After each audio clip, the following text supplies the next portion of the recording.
अस्सलाम वालेकुम dear student, welcome to online tutor solution. इस वीडियो में हम क्लास 7 मैथ एक्सरसाइज 1.15 के question number 1 to 6 complete solve करेंगे, जबकि रिमेनिंग क्वेश्चन फ्रॉम 7 to 15 के लिए मैंने अलहदा से वीडियो बनाई हुई है जो कि आपको इसी चैनल पर क्लास 7 मैथ के प्लेलिस्ट में मिल जाएगी।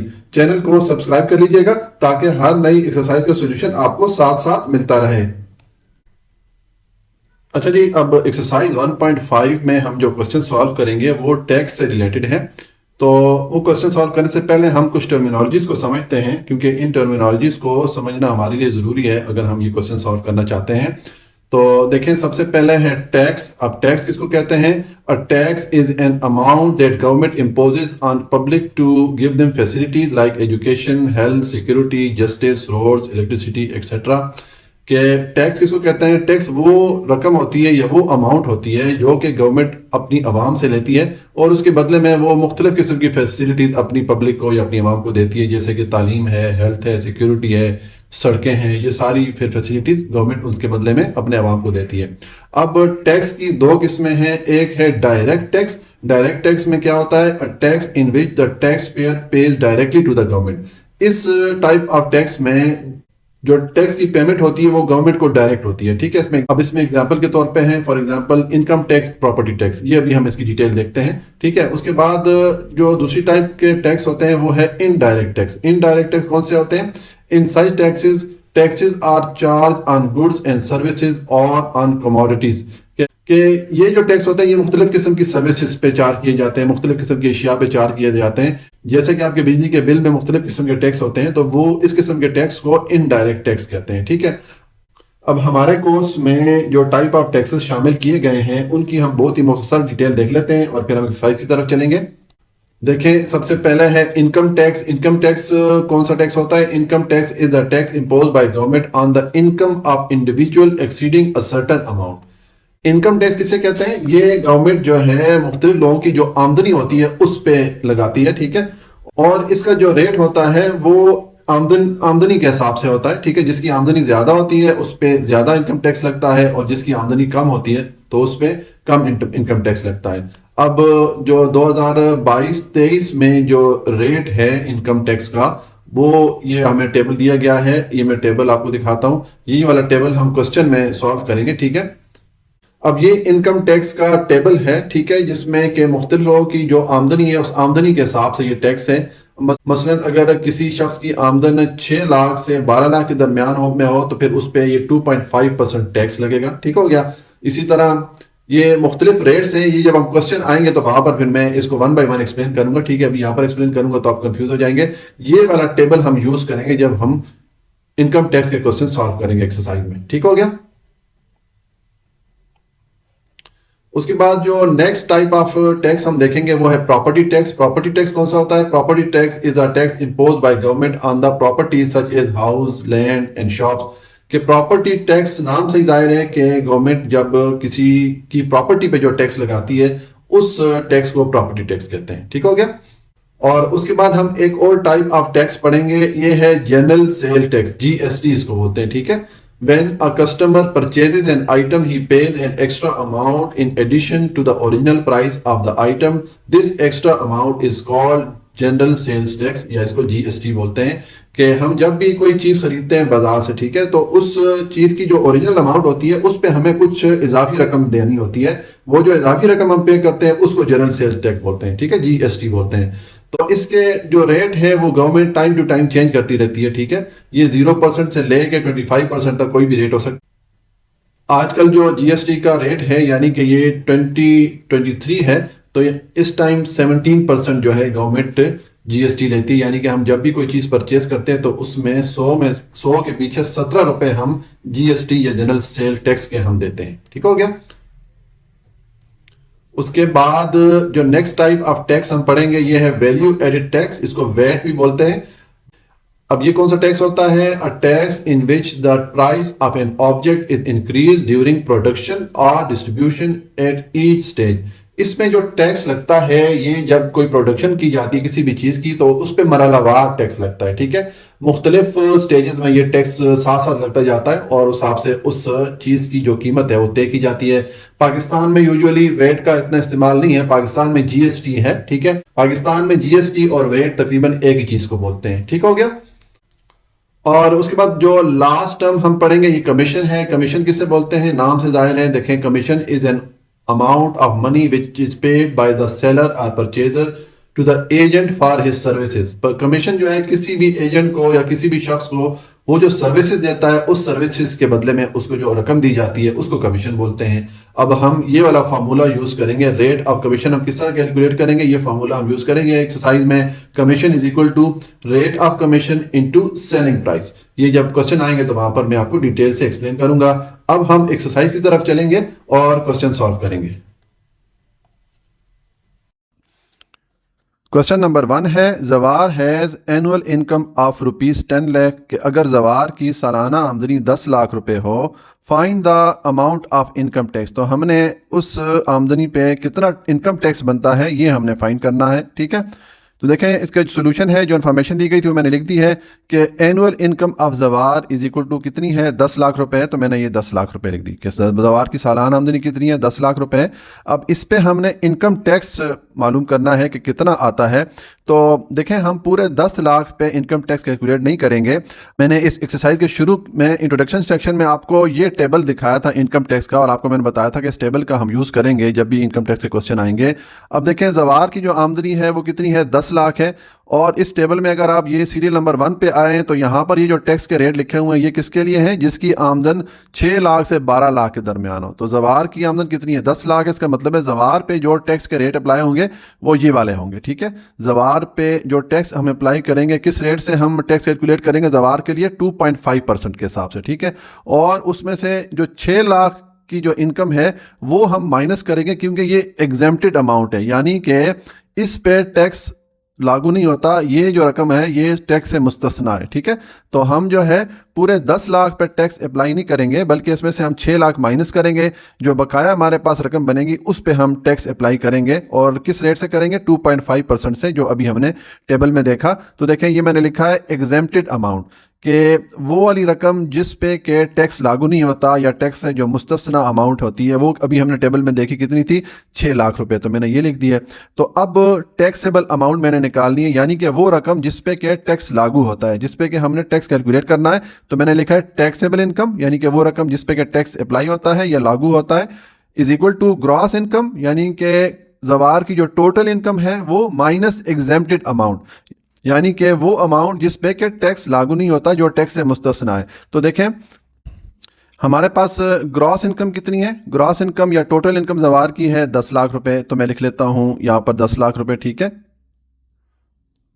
यह आ जाएगा 10 लाख रुपए, इसके साथ 6 जीरो हम 1 के साथ ऐड कर लेंगे, ठीक हो गया। और अब इसमें से हमने माइनस करना है वो वाली रकम जो टैक्स से मुस्तस्ना है, जिस पे के टैक्स लागू नहीं होता। ये हमने टेबल में ये वाली अमाउंट अभी देखी थी। तो ये मैं लिख लेता हूँ 6 लाख, ठीक है। तो ये 6 और इसके साथ 5 जीरोस हम ऐड कर लेंगे, 1 2 3 4 5 6 लाख हो गया। अब 10 लाख में से जब आप 6 लाख को माइनस करेंगे तो आपके पास जो अमाउंट आएगी वो आ जाएगी 4 लाख। तो मैं लिखूंगा 4 और इसके साथ 5 जीरोस हम ऐड कर लेंगे। तो ये हमारे पास 4 लाख की अमाउंट आ गई। ये वो वाली रकम है जिस पे के टैक्स लागू होना है, ठीक है। हमने टोटल में से 6 लाख को माइनस कर दिया, ठीक हो गया। तो अब ये 4 लाख जो अमाउंट है ये टैक्सेबल इनकम हो गई है, यानी कि वो इनकम जिस पे के टैक्स लागू होना है। तो अब नेक्स्ट हमें रेट ऑफ टैक्स चाहिए होता है। अभी हमने टेबल में देखा कि जवार की जो इनकम है उस हिसाब से जो टैक्स का रेट बनता है वो 2.5% बनता है। ये अभी हमने टेबल में से ये वैल्यू लिखी, ठीक हो गया। तो अब मैंने फार्मूला लिखा है इनकम टैक्स मालूम करने के लिए। इनकम टैक्स इस फार्मूले से कैलकुलेट किया जाता है कि income tax is equal to rate of tax into taxable amount. हमारे पास रेट ऑफ टैक्स क्या है, ये है 2.5%, और इनटू टैक्सेबल अमाउंट हमारे पास क्या आई थी, ये है 4 लाख। तो यहां पर हम पुट कर लेंगे 4 लाख, ठीक है। 4 के साथ हम 5 जीरो ऐड कर लेंगे, ठीक हो गया। अब देखें ये जो 2.5% है, इस 2.5 ये जो डेसिमल नंबर में आ रहा है इसको मैं कन्वर्ट कर लेता हूँ फ्रैक्शन में। तो ये 2.5 मैं लिखूंगा और डिवाइडेड बाय, हम ये डेसिमल पॉइंट रिमूव करेंगे तो उसके नीचे 1 डालते होते हैं, और इसके राइट साइड पे जितने डिजिट आते हैं उतने 0 ऐड करते हैं। तो यहाँ पर एक डिजिट है तो 1 0 हम ऐड कर लेंगे, ठीक है। तो ये हमने ये डेसिमल पॉइंट इसको रिमूव कर लिया। अब दूसरे स्टेप में हम ये करते हैं कि जो परसेंट का साइन है इसको भी रिमूव करते हैं। तो जब भी परसेंट का साइन रिमूव करते हैं तो जो वैल्यू होती है उसको 100 से डिवाइड कर दिया जाता है। तो मैं 1/100 लिख लेता हूँ, ठीक है। यानी कि हमने इस वैल्यू को 100 से डिवाइड कर लिया, और इनटू ये आ जाएगा 4 लाख, ठीक है। तो अब देखें, ये 2 जीरोस इन 2 जीरोस को डिडक्ट कर लेंगे, ये 1 0 इस 1 0 को डिडक्ट कर लेगा। पीछे आपके पास 25 इंटू 1 इंटू 400 आ गया। तो 25 को 400 से मल्टीप्लाई कर लें, ठीक है। तो ये मैं मल्टीप्लाई करता हूँ, ये आ जाएगा 400 और इंटू 25। 5 0 से मल्टीप्लाई होगा तो 0 हो जाएगा, दूसरे 0 से मल्टीप्लाई होगा 0 हो जाएगा, 5 4 से मल्टीप्लाई होगा तो 20 आ जाएगा, 2 इन 2 0 से मल्टीप्लाई होगा तो 0 0 आ जाएगा, 2 4 से मल्टीप्लाई होगा तो 8 हो जाएगा। अब इसको सम कर लें, 0 + 0 0 0 + 0 0 0 + 0 0 2 + 8 10। हमारे पास क्या वैल्यू आ गई? हमारे पास वैल्यू आ गई ₹10,000। तो ये जो है जो अमाउंट ऑफ इनकम टैक्स बनती है जो कि जवार ने अपनी सालाना आमदनी पे की है, ठीक है। तो ये सोल्यूशन हो गया क्वेश्चन नंबर 1 का। अच्छा जी, अब क्वेश्चन नंबर 2 है, if the income tax paid by Ali is ₹10,000, के अगर अली ने 10,000 का इनकम टैक्स पे किया हो, then find the total annual income of Ali. तो हमने फिर ये मालूम करना है कि अली की जो सालाना आमदनी थी वो कितनी थी, ठीक है।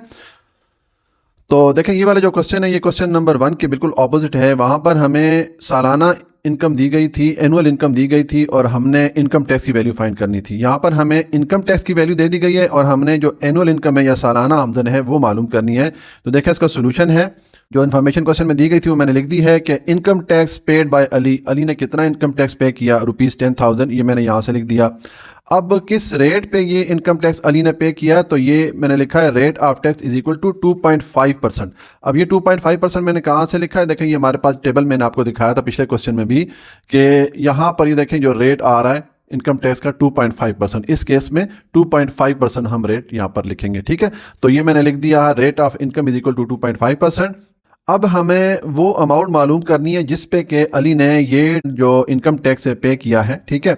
तो देखें, ये फार्मूला होता है इनकम टैक्स कैलकुलेट करने के लिए। तो मैंने फार्मूला लिख दिया, income tax is equal to rate of tax into taxable amount.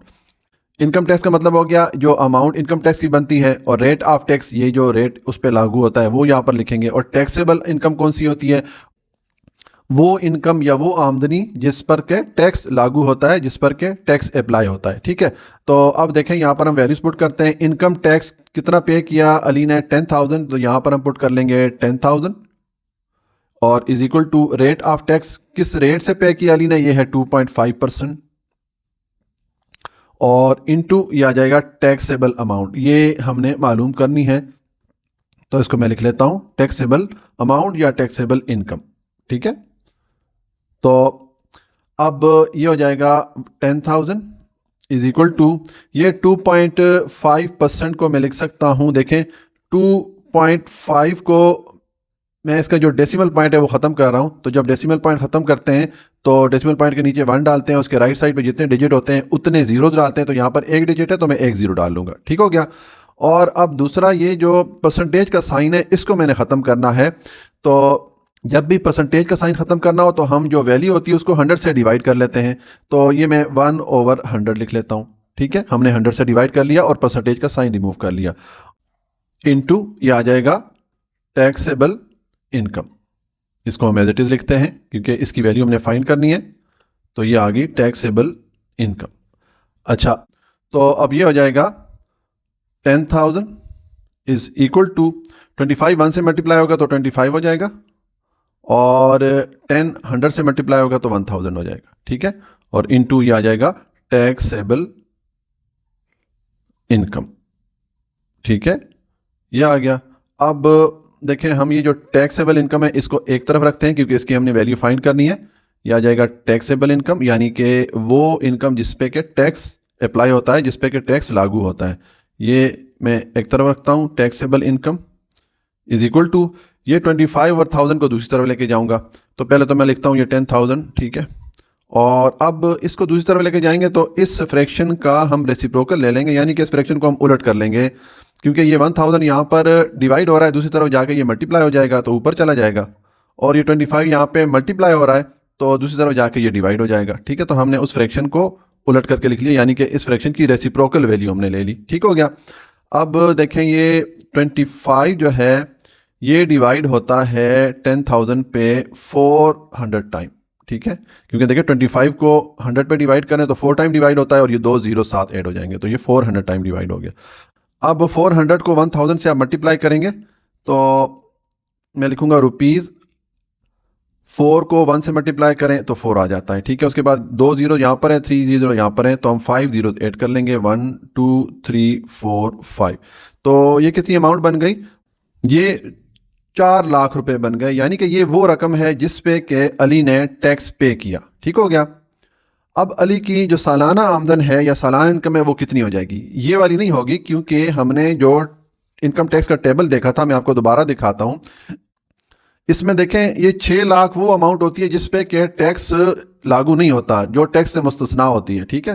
तो 6 लाख की रकम निकाल दी जाती है, उसके बाद जो रकम बचती है उस पर टैक्स लागू किया जाता है, ठीक है। तो इसका मतलब है कि हमें ये 6 लाख भी जमा करना पड़ेगा इस 4 लाख में, तो हमारे पास टोटल जो अली की एनुअल इनकम है या सालाना आमदन है वो आ जाएगी, ठीक है। तो देखिए मैंने लिखा है total annual income, total annual income Ali की फिर कितनी हो जाएगी, टैक्सेबल अमाउंट, यानी कि वो रकम जिसपे कि अली ने टैक्स पे किया, ये वाली रकम आ जाएगी 4 लाख, और प्लस एग्जेम्प्टेड अमाउंट, यानी कि वो रकम जो कि टैक्स से मुस्तस्ना होती है, तो वो कितनी है, वो 6 लाख है, अभी हमने टेबल में देखा। तो हम ये दोनों वैल्यूज पुट करते हैं, टैक्सेबल अमाउंट, टैक्सेबल इनकम हमारे पास आ गई 4 लाख, तो मैं ये पुट कर लूँगा 4 लाख, प्लस एग्जेम्प्टेड अमाउंट या टैक्स से जो मुस्तस्ना अमाउंट है वो भी हमने टेबल में अमाउंट देखी, ये है 6 लाख, ठीक है। तो अब आप ये दोनों वैल्यूज जब सम करेंगे तो आपके पास टोटल आ जाएगा 10 लाख, ठीक है, ठीक है। ये हमारे पास जो टोटल एनुअल इनकम है अली की, यानी कि जो सालाना आमदनी है अली की, उसकी वैल्यू आ गई है 10 लाख रुपए, ठीक है। तो ये सॉल्यूशन हो गया क्वेश्चन नंबर 2 का। क्वेश्चन नंबर 3 है Asra owns a plot of worth ₹4 lakh, के असरा के पास 4 लाख की मालियत का एक प्लॉट है, find the amount of property tax at the rate of 3%। तो उस प्लाट पर 3% के हिसाब से प्रॉपर्टी टैक्स की वैल्यू हमने फाइंड करनी है, ठीक हो गया। तो देखिए इसका सॉल्यूशन है, जो इन्फॉर्मेशन दी गई थी वो मैंने लिख दी है कि वर्थ ऑफ प्लॉट, यानी कि प्लॉट की जो कीमत है वो कितनी है, ₹4 लाख, ठीक है। अब यहाँ पर प्राइस ऑफ प्लॉट भी लिख सकते हैं, वर्थ की जगह प्राइस भी लिख सकते हैं, ठीक है। ये मैंने लिख दिया, ये मैंने यहाँ से वैल्यू लिख दी, और रेट ऑफ प्रॉपर्टी टैक्स हमें कितना बताया गया है, 3%। इस रेट के हिसाब से हमने प्रॉपर्टी टैक्स कैलकुलेट करना है इस प्लॉट के लिए। तो देखिए प्रॉपर्टी टैक्स का जो फॉर्मूला होता है वो मैंने लिख दिया कि प्रॉपर्टी टैक्स इस तरह कैलकुलेट करते हैं, मैंने लिखा है amount of property tax is equal to rate of tax into value of property, यानी कि जो टैक्स का रेट है इसको हम मल्टीप्लाई करेंगे जो मालियत बनती है प्रॉपर्टी की, ठीक है। तो अब यहाँ पर हम वैल्यूज पुट करेंगे, रेट ऑफ टैक्स की वैल्यू हमें क्या दी गई है, ये है 3%, तो ये मैं पुट कर लूंगा 3%, और इनटू वैल्यू ऑफ प्रॉपर्टी क्या है, ये है 4 लाख, तो यहाँ पर मैं पुट कर लूंगा 4 लाख, जो प्रॉपर्टी की मालियत है वो 4 लाख है, ठीक हो गया। तो देखें अब ये 3 के साथ जो परसेंट का साइन है इसको हम रिमूव करेंगे, तो परसेंट का साइन जब रिमूव करते हैं तो वैल्यू को हम 100 से डिवाइड कर लेते होते हैं, ठीक है। ये हमने परसेंट का साइन रिमूव कर लिया, और इनटू ये आ जाएगा 4 लाख, 4 के साथ हम 5 जीरोज ऐड कर लेते हैं। अब देखें ये 2 जीरोज इन 2 जीरोज को डिडक्ट कर लेते हैं, तो पीछे हमारे पास 3 इंटू 4000 रह गया, 3 को 4 से मल्टीप्लाई करें तो ये आ जाएगा 12, ठीक है, और ये 3 जीरो साथ में ऐड कर दें 1 2 3, तो ये हमारे पास जो प्रॉपर्टी टैक्स की अमाउंट है वो हमारे पास आ गई, यानी कि असरा ने अपने प्लॉट पे जिसकी मालियत 4 लाख बनती है उस पे 12,000 का टैक्स पे किया, ठीक है। तो ये सॉल्यूशन हो गया क्वेश्चन नंबर 3 का। क्वेश्चन नंबर 4 है Faheem owns 1 plot and house of values ₹4 lakh and ₹7 lakh, कि फ़हीम के पास एक प्लॉट एक और एक घर है जिनकी मालियत 4 लाख और 7 लाख है, यानी कि प्लॉट की वैल्यू जो है वो 4 लाख है और जो घर है उसकी जो मालियत या वैल्यू है वो 7 लाख है। Find the amount of property tax at the rate of 4%। तो हमने 4% के हिसाब से प्रॉपर्टी टैक्स कैलकुलेट करना है इस प्रॉपर्टी के लिए। तो देखिए इसका सोल्यूशन है, जो इन्फॉर्मेशन दी गई थी वो मैंने लिख दी है। अब सबसे पहले मैंने लिखा है वैल्यू ऑफ प्लॉट। प्लॉट की क्या वैल्यू हमें बताई गई है, 4 लाख, तो मैंने लिख दिया ₹4 लाख। ठीक हो गया। उसके बाद नेक्स्ट मैंने लिखा है वैल्यू ऑफ हाउस। घर की हमें क्या मालियत बताई गई है, 7 लाख, तो ये मैंने लिख दिया ₹7 लाख। ठीक हो गया। तो अब टोटल जो वैल्यू ऑफ प्रॉपर्टी है फ़हीम की, वो कितनी हो जाएगी, मैंने लिखा है टोटल वैल्यू ऑफ प्रॉपर्टी। ये हम जो प्लॉट की वैल्यू है और हाउस की वैल्यू उनको सम कर लेंगे। प्लॉट की मालियत हमारे पास है 4 लाख, तो मैं ये 4 लाख लिखूंगा, और इसमें मैं ऐड करूंगा जो हमारे पास घर की मालियत है, ये है 7 लाख, तो यहाँ पर मैं लिख लूँगा 7 लाख। ठीक है। अब इन दोनों अमाउंट को अगर हम सम करेंगे तो हमारे पास आ जाएगा ₹4 + 7 करेंगे तो 11 हो जाएगा। ठीक है। और साथ में 5 जीरोस ऐड कर लेंगे, ये 1 2 3 4 5, तो ये हमारे पास 11 लाख की वैल्यू आ गई, यानी कि 11 लाख की टोटल जो प्रॉपर्टी है वो फ़हीम के पास है। जो टोटल प्रॉपर्टी की मालियत बनती है वो 11 लाख है। तो हमने इस 11 लाख पे प्रॉपर्टी टैक्स कैलकुलेट करना है 4% टैक्स के रेट के हिसाब से। तो देखें ये फार्मूला होता है प्रॉपर्टी टैक्स कैलकुलेट करने का। ये आपको मैंने पिछले क्वेश्चन में बताया कि amount of property tax is equal to rate of tax into value of property. अब हमारे पास जो वैल्यू प्रॉपर्टी 11 लाख है और रेट ऑफ प्रॉपर्टी टैक्स क्या है, ये 4% है, तो यहाँ पर मैं लिख लेता हूँ 4%। ठीक हो गया। तो अब ये दोनों वैल्यूज हम पुट करेंगे इस फार्मूला में, तो हमारे पास जो अमाउंट ऑफ प्रॉपर्टी टैक्स है वो वैल्यू आ जाएगी। तो रेट ऑफ टैक्स की जगह मैं पुट करता हूँ 4%, और इनटू वैल्यू ऑफ प्रॉपर्टी क्या है, ये है 11 लाख, तो यहां पर मैं पुट कर लूंगा 11 लाख। ठीक हो गया। अब देखें ये 4 के साथ जो परसेंट का साइन आया इसको हम रिमूव करेंगे। तो जब परसेंट का साइन रिमूव करते हैं तो जो वैल्यू आ रही होती है उसको 100 से डिवाइड कर लेते होते हैं। ठीक है। तो ये मैंने इसको 100 से डिवाइड कर लिया और परसेंट का साइन रिमूव कर लिया, और इनटू ये आ जाएगा 11 लाख। अब देखें ये 2 जीरोस इन 2 जीरोस को डिडक्ट कर लेंगे। ठीक हो गया। और हमारे पास पीछे क्या रह जाएगा, हम लिखेंगे ₹4 को 11 से मल्टीप्लाई करें तो 44 हो जाता है, और साथ में ये 3 जीरोस ऐड कर लें। या ठीक है। तो ये हमने जब 4 को 11,000 से मल्टीप्लाई किया तो हमारे पास क्या वैल्यू आ गई, ₹44,000, यानी कि ये अमाउंट बनती है प्रॉपर्टी टैक्स की जो कि फ़हीम ने अपनी प्रॉपर्टी पे की 4% के हिसाब से। तो ये सोल्यूशन हो गया क्वेश्चन नंबर 4 का। क्वेश्चन नंबर 5 है, a man paid ₹17,000 as property tax at the rate of 1%, कि एक आदमी ने 17,000 का प्रॉपर्टी टैक्स पे किया 1% रेट के हिसाब से। Find the total value of the property. तो हमने ये मालूम करना है कि उस आदमी की जो टोटल प्रॉपर्टी की वैल्यू है या टोटल उसकी प्रॉपर्टी की जो मालियत है वो कितनी है, ये हमने फाइंड करनी है। तो देखें इसका सोल्यूशन है, जो इन्फॉर्मेशन दी गई थी वो मैंने लिख दी है। अमाउंट ऑफ प्रॉपर्टी टैक्स, उस आदमी ने जो प्रॉपर्टी टैक्स की अमाउंट पे की है वो कितनी 17,000 थी, तो मैंने यहाँ पर लिख दिया 17,000। ठीक हो गया। और रेट ऑफ टैक्स यानी कि किस रेट के हिसाब से ये अमाउंट पे की थी, तो ये 1% के हिसाब से की थी, तो मैंने ये लिख दिया इज इक्वल टू 1%। ठीक हो गया। अब मैंने ये फॉर्मूला लिख दिया प्रॉपर्टी टैक्स कैलकुलेट करने का, ये हम पिछले 2 क्वेश्चन में देख के आए हैं। ठीक है। ये है amount of property tax is equal to rate of tax into value of property. तो अब देखें हमारे पास अमाउंट ऑफ प्रॉपर्टी क्या है, ये है 17,000, तो ये मैं पुट कर लूंगा 17,000 is equal to rate of tax क्या है, ये है 1%, तो इसकी जगह मैं पुट कर लूंगा 1%, और इनटू ये आ जाएगा वैल्यू ऑफ प्रॉपर्टी, क्योंकि इसकी हमने मालूम करनी है वैल्यू, तो इसको मैंने एज इट इज लिख दिया वैल्यू ऑफ प्रॉपर्टी। ठीक हो गया। अब देखें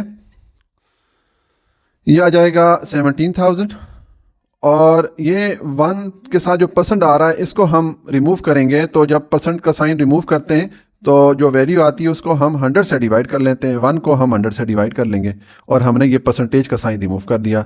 इनटू ये आ जाएगा वैल्यू ऑफ प्रॉपर्टी। ठीक हो गया। अच्छा जी, अब हम ये करते हैं कि ये जो वैल्यू ऑफ प्रॉपर्टी है इसको एक तरफ रखते हैं क्योंकि इसकी हमने वैल्यू मालूम करनी है। तो मैं लिखता हूं वैल्यू ऑफ प्रॉपर्टी, इसको मैं एक तरफ रखता हूं इक्वेशन के, इज इक्वल टू, और ये जो 1/100 है इसको मैं दूसरी तरफ लेके जाऊंगा। तो पहले तो मैं ये 17,000 लिख लेता हूँ, इक्वेशन की दूसरी तरफ जो वैल्यू आ रही है। और अब देखें ये जो वैल्यू है इसको जब दूसरी तरफ लेके जाएंगे, ये 100 यहाँ पर डिवाइड हो रहा है तो दूसरी तरफ जाके ये मल्टीप्लाई हो जाएगा, और ये 1 यहाँ पर मल्टीप्लाई हो रहा था तो दूसरी तरफ जाके डिवाइड हो जाएगा।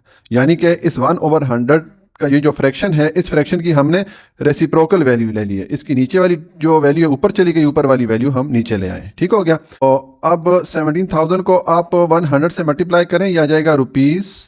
17 को 1 से मल्टीप्लाई करेंगे तो 17 आ जाएगा। अब 17 के साथ 3 जीरो हैं और यहाँ 1 के साथ 2 जीरोज़ हैं, टोटल 5 जीरोज़ हो जाएंगे। तो हम 17 के साथ 5 जीरोज़ को ऐड कर लेंगे। ठीक है। और ये 1 से अगर हम कोई वैल्यू डिवाइड करते हैं तो सेम वैल्यू रहती है। ठीक है। तो इससे कोई फ़र्क नहीं पड़ेगा। तो ये हमारे पास जो प्रॉपर्टी की वैल्यू आ गई उस शख्स के लिए, वो टोटल कितनी आ गई? 17 लाख की प्रॉपर्टी हम है। ठीक है। 17 लाख की प्रॉपर्टी बनती है उस शख्स की। ठीक है। जिस पे कि उसने 17,000 का टैक्स पे किया 1% के रेट के हिसाब से। तो ये सोल्यूशन हो गया क्वेश्चन नंबर 5 का। क्वेश्चन नंबर 6 है, Ammar wants to buy an air conditioner of price ₹2 lakh. के अम्मार एक एयर कंडीशनर या एसी ख़रीदना चाहते हैं जिसकी कीमत 2 लाख रुपए है। If the rate of GST is 17%। तो अगर उस एसी पे जो जनरल सेल टैक्स का रेट 17% हो, then find how much money Ammar has to pay. तो फिर अम्मार को और मज़ीद कितनी रकम पे करना पड़ेगी। यानी कि अम्मार को एक तो 2 लाख रुपए पे करना है और दूसरा इस 2 लाख पे 17% के हिसाब से जो GST बन रहा है वो भी पे करना है। वो ये दोनों अमाउंट मिला के जो रकम बनेगी, ये वाली रकम देना पड़ेगी अम्मार को वो एसी खरीदने के लिए। ठीक है। तो देखें अब इसका सोल्यूशन है। जो इन्फॉर्मेशन दी गई थी वो मैंने लिख दी है कि price of AC air conditioner की जो प्राइस हमें बताई गई थी ये है ₹2 लाख, मैंने यहाँ से लिख दिया। ठीक हो गया। और rate of GST general sale tax का जो रेट हमें बताया गया वो था 17%। ठीक, जिस रेट के हिसाब से अम्मार ने GST पे करना है वो 17% है। ठीक है। तो अब हमने अमाउंट ऑफ GST कैलकुलेट करनी है कि कितनी अमाउंट बनती है ये जनरल सेल टैक्स की। ठीक है। तो देखें ये वाला फार्मूला होता है अमाउंट ऑफ GST या जनरल सेल टैक्स की अमाउंट कैलकुलेट करने के लिए, ये है amount of GST is equal to rate of tax into value of item. तो हमारे पास रेट ऑफ टैक्स क्या है यहाँ पर, ये है 17%, ये हमें रेट बताया गया था, और into value of item. Value हमारे पास आइटम यहाँ पर क्या है, एसी है, और इसकी वैल्यू क्या है या प्राइस क्या है, 2 लाख है। तो यहाँ पर हम पुट कर लेंगे 2 लाख। ठीक हो गया। अब देखें ये जो 17 है इसके साथ ये जो परसेंट का साइन आ रहा है इसको हम रिमूव करेंगे। तो जैसे कि पिछले क्वेश्चंस में आपको मैं बताता रहा हूँ कि जब परसेंट का साइन हम रिमूव करते हैं तो हम वैल्यू को 100 से डिवाइड कर लेते हैं। ठीक है। इस तरह हमने ये परसेंटेज का साइन रिमूव किया और 100 से डिवाइड कर लिया, इनटू ये आ जाएगा 2 लाख। ठीक है। तो ये मैं 2 के साथ 5 जीरो ऐड कर लेता हूँ। अब देखें ये 2 जीरोज़ इन 2 जीरोज़ को डिडक्ट कर लेंगे। हमारे पास क्या वैल्यू आ जाएगी GST की, ये आ जाएगी ₹17 को 2 से मल्टीप्लाई करें तो 34 आ जाता है, और ये 3 जीरोज़ हैं 2 के साथ, तो हम 34 के साथ 3 जीरोज़ को ऐड कर लेंगे। तो ये टोटल हमारे पास जो GST की वैल्यू आ गई 34,000 आ गई। इसका मतलब है कि अम्मार को 34,000 GST के अमाउंट और प्लस 2 लाख जो एसी की अपनी कीमत है, ये दोनों मिला के पे करना पड़ेगी अगर अम्मार ये एसी परचेस करना चाहते हैं, इस एसी को ख़रीदना चाहते हैं। तो हम लिखेंगे द मनी, या अमाउंट भी आप लिख सकते हैं, the money which Ammar has to pay, कितनी हो जाएगी, कितनी रकम अम्मार को पे करना पड़ेगी। ये है 2 लाख जो है वो अमाउंट है, प्राइस है उसकी एसी की, तो ये 2 लाख मैं ये लिख लेता हूँ, और इसमें हम GST की अमाउंट पे कर लेंगे जो उसको एक्स्ट्रा जनरल सेल टैक्स के मद में पे करना पड़ रही है। ये है 34,000, हमने कैलकुलेट किया इसको। ठीक है। तो जब आप इसको सम करेंगे तो ये आ जाएगा ₹2,34,000। ठीक है। यानी कि ये टोटल जो रकम अम्मार को पे करनी है उस एसी को ख़रीदने के लिए वो है ₹2,34,000। तो ये सोल्यूशन हो गया क्वेश्चन नंबर 6 का।